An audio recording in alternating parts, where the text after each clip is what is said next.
success, and that we could keep troops there as long as 100 years. Although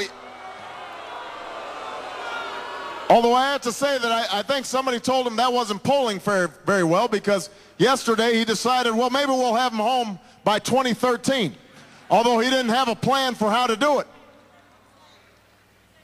And Democrats, we're going to be united because we recognize that this is a war that has cost us hundreds of billions of dollars and thousands of lives, has distracted us from the war that needs to be won in Afghanistan against Al-Qaeda and bin Laden, who sent out another videotape yesterday, that it has not made us more safe. It has mobilized anti-American sentiment around the world. And so, because we cannot afford 4 more years of George Bush foreign policy, we can't afford 4 more years of John McCain. We will be united to make sure that John McCain is defeated in November.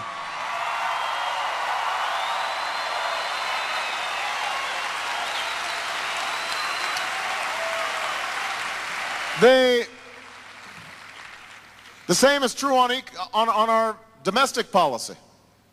The same is true on our domestic policy. Listen, John McCain wants to perpetuate the Bush tax cuts to the wealthiest Americans that never trickled down to you, that aren't helping ordinary families. In fact, he looked at the economic progress that we've made over the last 7 years, and John McCain determined that under George Bush we had made great economic progress. That's what he said. Now, I don't know who he's talking to. He's obviously not talking to the hundreds of thousands of people who've lost their jobs since the beginning of this year. He's not talking to the millions of people whose homes are at threat of foreclosure. He is not obviously talking to the 47 million people without health insurance, or the senior citizens who can't afford their prescription drugs. He's not talking to the people who are trying to figure out how to pay for their gas just to get to work. People in Sioux Falls don't think we've made great economic progress. I don't think we've made great economic progress. And that's why we can't afford John McCain to make any more progress towards the White House. We are going to be united in November to defeat John McCain and George Bush's policies.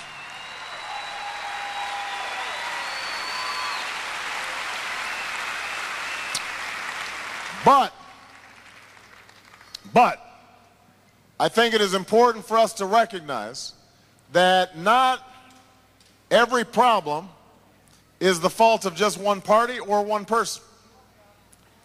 Because if you think about it, some of the challenges we've been dealing with, we've been dealing for years. I mean, we've been talking about the health care system for decades now. Since Harry Truman, we've been talking about how are we going to provide health care at affordable rates with quality to every American. And yet, year after year, nothing ever happens. In fact, every 4 years, the president comes before you and says, we're going to solve the health care crisis, and nothing changes. The only thing that's changed is your costs have gone up. Why is that? Well, it helps when you understand that the drug companies and the insurance companies spent $1 billion over the last decade preventing reform from happening by giving campaign contributions and hiring lobbyists. So is it any surprise that the laws that come out of Washington are very good for drug and insurance companies? They're not so good for you. The same is true when it comes to oil and energy. We've been talking about the energy problems since the 70s. When I was a kid, I remember the gas lines. And yet, year after year, the only thing that's changed since the 70s, we actually import more oil from overseas. ExxonMobil made $11 billion for 2 consecutive quarters. And you're paying, what is it around Sioux Falls? $3.70?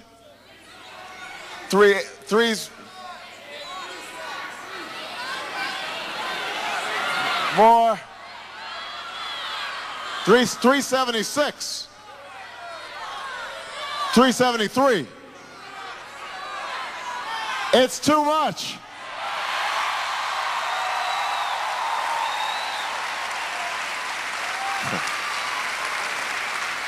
Now, why is it that our energy policy doesn't work? Well, it turns out that Bush put Cheney in charge of energy policy.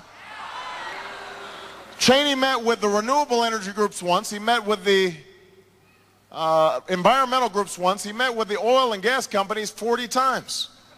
40 times. So is it any wonder there that the energy policies we have are very good for oil and gas companies? They're not so good for you.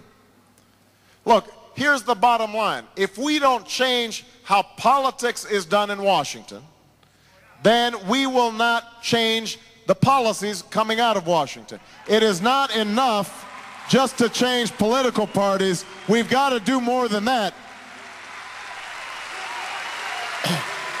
We've got to do more than that. And here's what we need to do. Step number one, we've got to reduce the influence of special interests in Washington.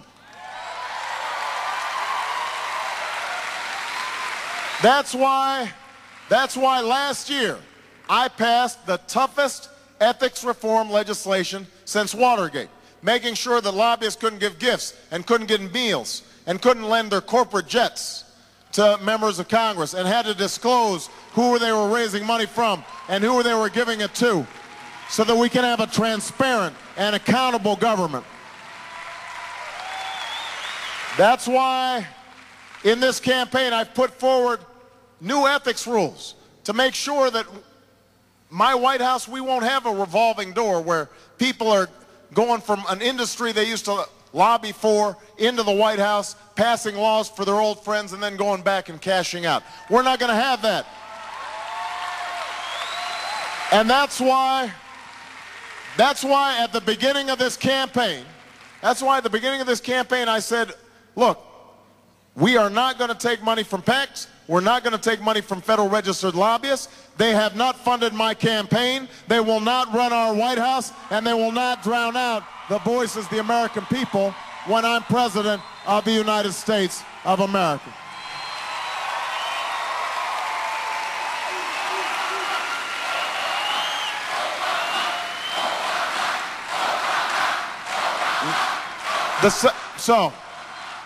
So step number one is pushing the special interests out of the driver's seat in Washington.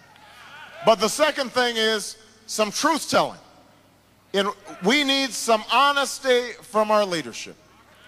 Now, we were just talking about gas prices. I had a debate with John McCain. John McCain, he proposed a gas tax holiday. Sounds pretty good. I'm sure it polls well. Except here's the thing. At best, a gas tax holiday for 3 months, as he proposed, would save you 30 cents a day for a grand total of $28. That's best case scenario. But here's what's more likely to happen, because we tried this in Illinois. It didn't work out so well. What happens when you suspend the gas tax? Do you think that the oil companies are actually going to lower prices at the pump? No. What they're going to do is they're going to keep the prices the same and pocket the difference. In the meantime, that money goes to our federal highway fund that we use to rebuild our roads and our bridges and our locks and our dams to make sure that we've got infrastructure and we put people to work. So this was not a good idea. This was a gimmick. It was designed to get us through another political season. And it's an example of how Washington works too much. We don't need more gimmicks. What we need are real solutions. And so what I said is, we're going to provide real relief to people right away. Look, people are hurting because of gas prices, so that's why I want to give a tax cut to working families, close some of these tax loopholes going to corporations, give a tax break to ordinary families of $1,000 a year, so they've got some immediate relief. But realistically, if we're going to lower oil prices and gas prices, here's what we need to do. Invest in alternative energy. Invest in alternative fuels. Make sure our cars are more fuel efficient. Raise fuel efficiency standards